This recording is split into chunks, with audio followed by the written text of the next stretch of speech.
Hi, I'm Haile Owusu, Chief Data Scientist at Mashable, and I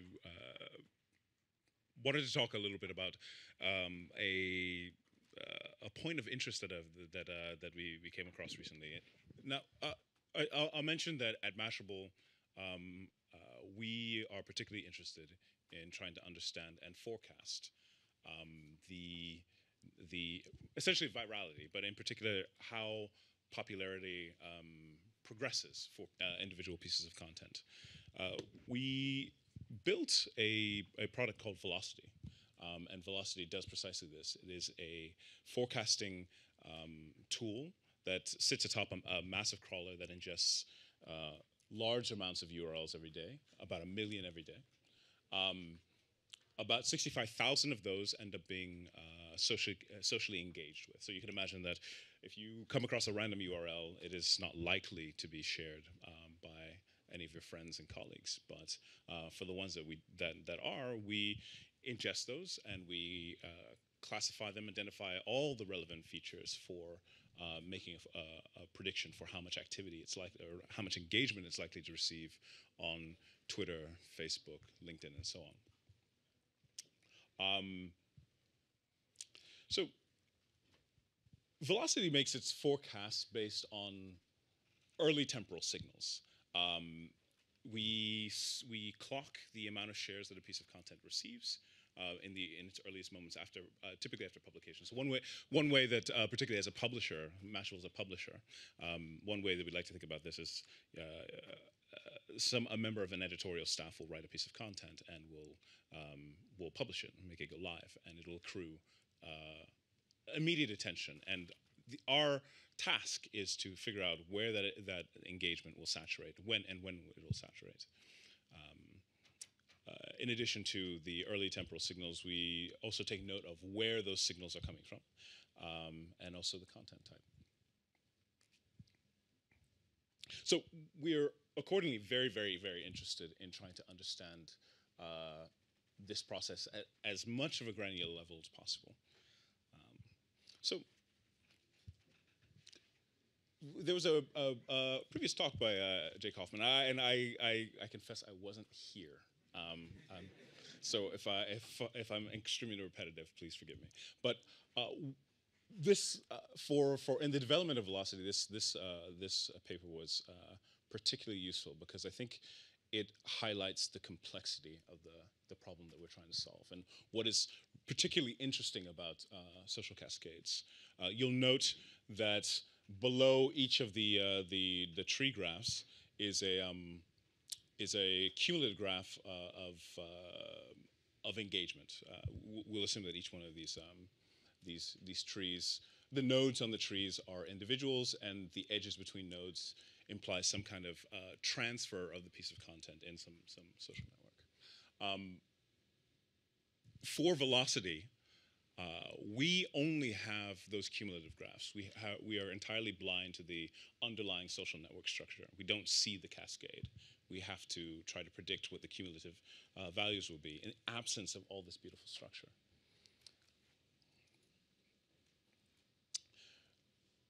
And just to make absolutely clear, it's a beautiful paper. You should read it. So I'll just take a moment to say that as was said, I came from a theoretical physics background, and actually prior to that, I had a desire to be a biologist, but I was too lazy to be a biologist. They spend lots of time in lab picking apart living beings and dissecting them. It was laborious work, but I was very, very, very fascinated by the complexity of the phenomenon. But like many physicists, I preferred things that I could do on a whiteboard just by thinking about it, or not thinking about it well.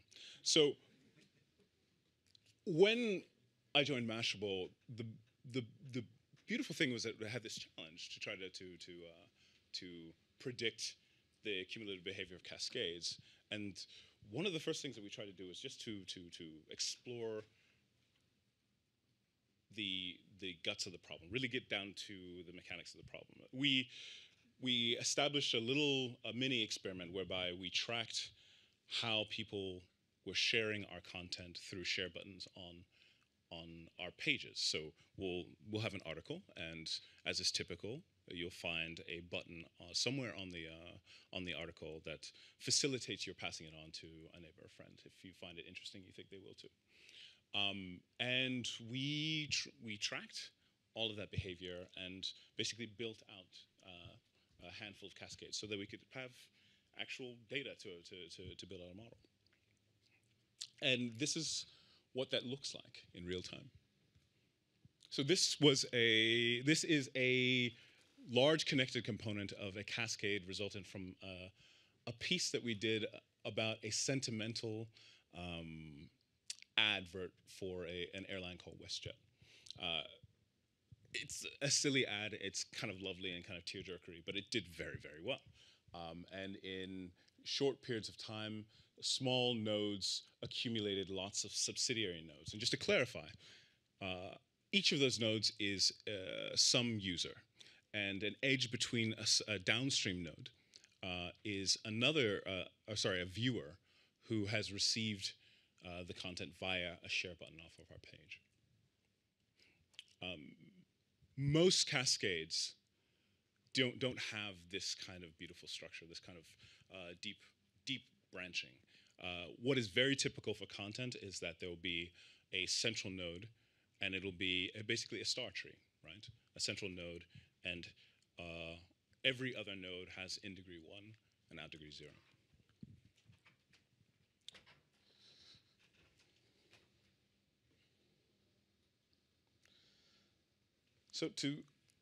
So if that was a bit of a complex picture, we can strip away the leaves that didn't share subsequently and get a nice branch structure. And we'll note essentially that this sort of underlying a set of branches is much smaller than the overall furry object that we got. And that's essentially why we're interested in these types of these cascades from a business point of view. The distribution of our content is highly reliant on people passing on what they consider to be good content. And if the content is good enough, or at least if it resonates with users, you have essentially a handful of people doing yeoman's work for you and boosting the amount of viewership for your content. In this particular case, 70-fold.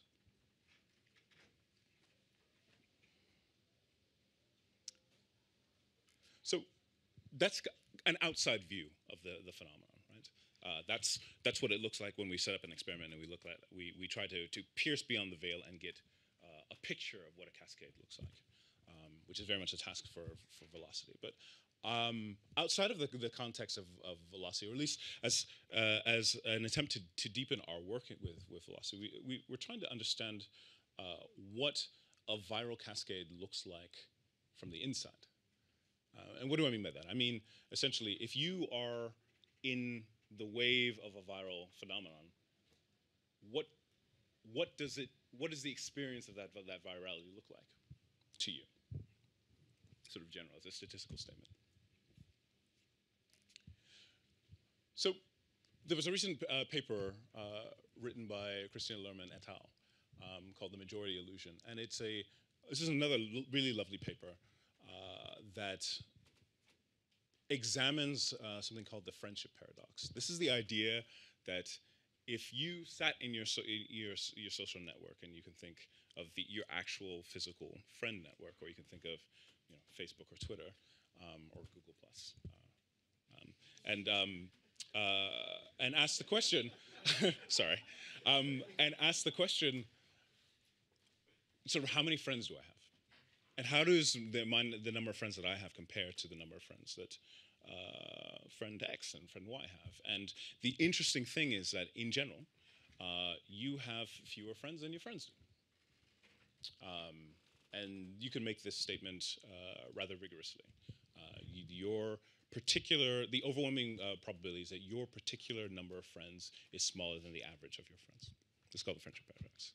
And this paper discusses in some detail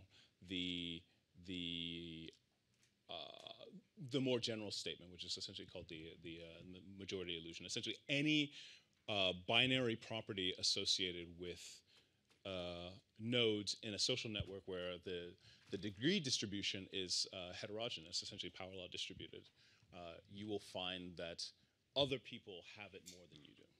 Okay, if a node is considered to be active or inactive in a certain way, your level of activity is going to be lower than that of everyone else's. So, well, okay. So, just as an illustration of why this happens, if you look at the network on the left, right? It's a simple network. If we consider activity to be whether a node is read or not, each of the nodes in this network, when they look around and ask the question whether an adjacent node is read, on the left, on the right, in general, the answer to that question is no. For the most part, most nodes are inactive. On the left, even though they're the same there are still just 3 nodes that are active or that are read, because it's been rearranged in favor of nodes with high degree. Essentially, everyone in that network sees a majority of nodes in their neighborhood, a majority of active nodes in their neighborhood, and that's the central idea. Essentially, if activity is linked to node degree, you can get this counterintuitive behavior. So again, what does that mean for social cascades? Does a social cascade happening in a degree heterogeneous network have any consequences for popularity, particularly in the context of so-called viral cascades? So to answer this question, or at least to start to probe this question, I don't claim to have an answer to this question, but we're quite interested in starting to understand it. It turns out that the author also wrote a paper in 2012 and another one in 2013, based on a Twitter dataset that their group scraped at a time when you could still do that. I remember those days fondly. So this is a set that involves some 66,000 URLs. Each URL is basically the package that is distributed by the Cascade. It's the thing that's being propagated by the Cascade. There were a total of roughly 3 million tweets and something like 700,000 users, all on a social network with something like 36 million edges.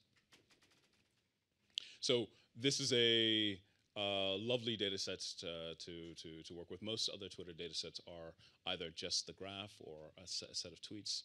This is a set of cascades that we're propagating over a 3-week period in October of 2010. So when you actually build out that graph, you do in fact see the degree heterogeneity that's appropriate for the majority, the so-called majority illusion. So if we take, it's not indicated here, but you also get a power law distribution for the cascades that appeared over the 3 weeks. So as is typical with the power law, the vast majority of the cascades were not really cascades. They were accumulations of a few bits of shares. Well less than 50. Vast majority less than 10. We're interested in the far left end of the cascade distribution. We're interested in cascades that look like this. Unfortunately, it comes out better there. Great. This is a rendering of one of the higher yield cascades, and just for aesthetic discernment, I colored some of the downstream ones after downstream of nodes of some interest. So, if we want to look at what adoption looks like. We probably want to ask the question, so if my friend has decided to engage with this piece of content, if I'm looking out in my social network and I see someone engaging in this content, what are the preconditions for me to actually start to participate in the cascade? What does the degree heterogeneity imply for my participation in the cascade? So for that, we need to take the actual cascade and sort of embed it in a degree out local neighborhood. That rendering gets very, very messy, but this is an adjacency matrix that demonstrates basically that the cascade itself is, in some sense, dilute in its local environment. There are many, many more edges in the local network around the cascade than are associated with the cascade itself.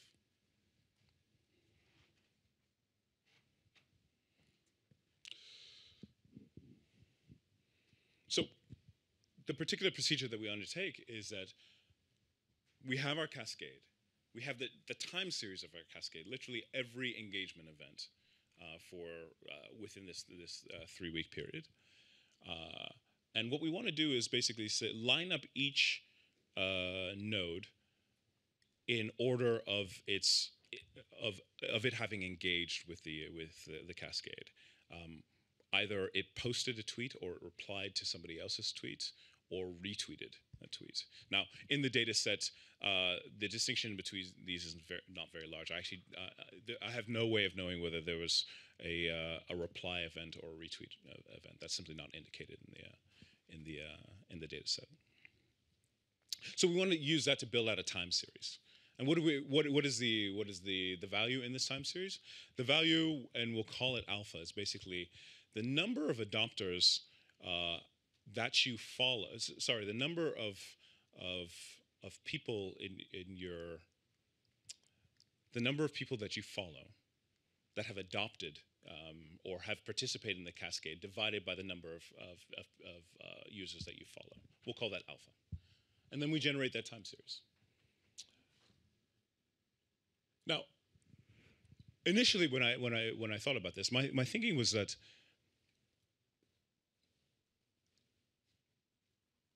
most of that there wouldn't be essentially be no accumulation of popularity. There would be maybe a rise in the value of alpha and then a kind of saturation. But no, it turns out that it seems to be much more interesting than that. So, for the largest cascades, this is actually turns out to be the second largest cascade in the data sets. But this behavior actually runs through for the good first 100 out of some 60,000 different links. There's a rising in this value of alpha. Now, what that implies is that this piece of content is becoming more and more popular, not just globally, which is a trivial statement, but actually locally. Like literally every participant in the followership of every node is seeing an accumulation of adoption of this piece of content, or sorry, engagement with this piece of content, with very little saturation. This dip that you see towards the end is actually a little atypical for the time series that we calculated, but in general, it's a straight rise, sometimes exceeding 1. So I should say, I'll show you another graph where it exceeds 1. You'll note that the value for alpha can exceed 1. So there are repeat engagements. So there are replies, multiple replies, and multiple shares of a particular a tweet containing a particular link. So that's how it's possible for alpha to exceed 1. I'll just go back. One consideration that we had was that it was possible that the out degree of participants in the cascade was increasing with time, but actually it's relatively stable. There's a lot there's obviously a lot of variance here, but in general it's a relatively flatline behavior for the out degree as a function of time. It's not clear exactly what's going on here, and it can the situation appears to be much even though there appears to be a general rise, you sometimes get quite complicated behavior. So for the largest cascade in this data set, we actually have large gaps where there's essentially no accumulation of popularity. You can see here that you have spiky behavior, and these are almost exactly 0 for this value of alpha. Essentially, for these nodes that are either retweeting or sharing this piece of content, they're not seeing anyone around them that has done the same thing until you get to about here, where in general there seems to be a rise in the amount of popularity.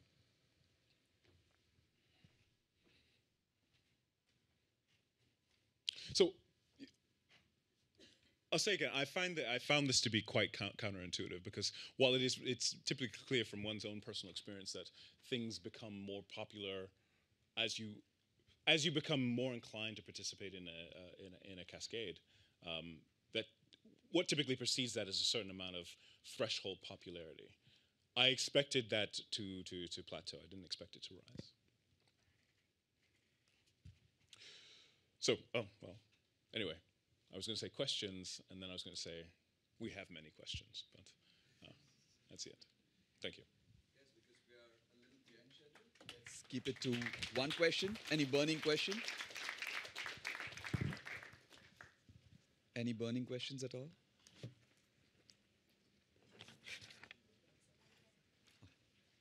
Of course.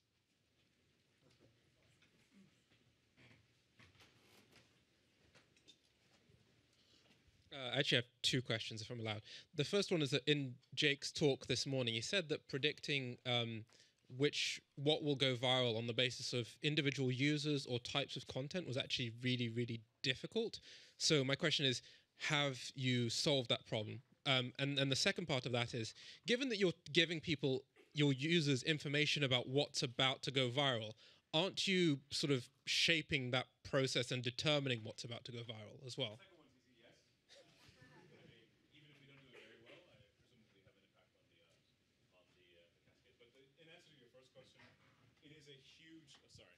It is a huge, huge problem. So we have what I personally feel is a preliminary solution that has, in some sense, a decent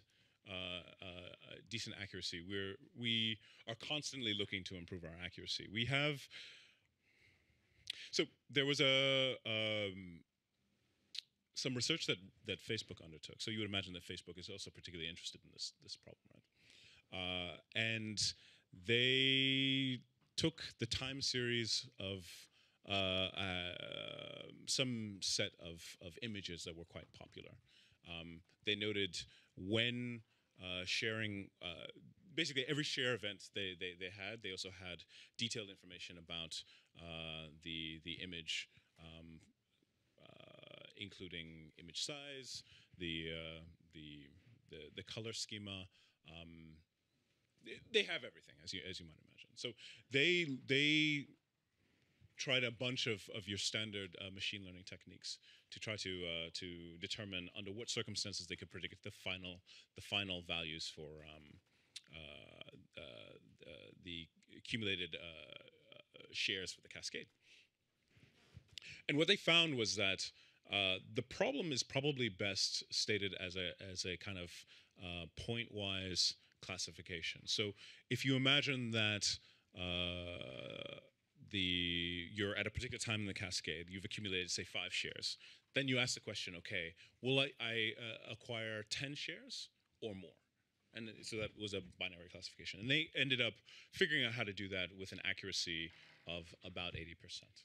So we also achieved that with a lot less data within 3 hours of the content being crawled, if that gives you any indication of the accuracy. Thank you so much, Haile. Thanks a lot.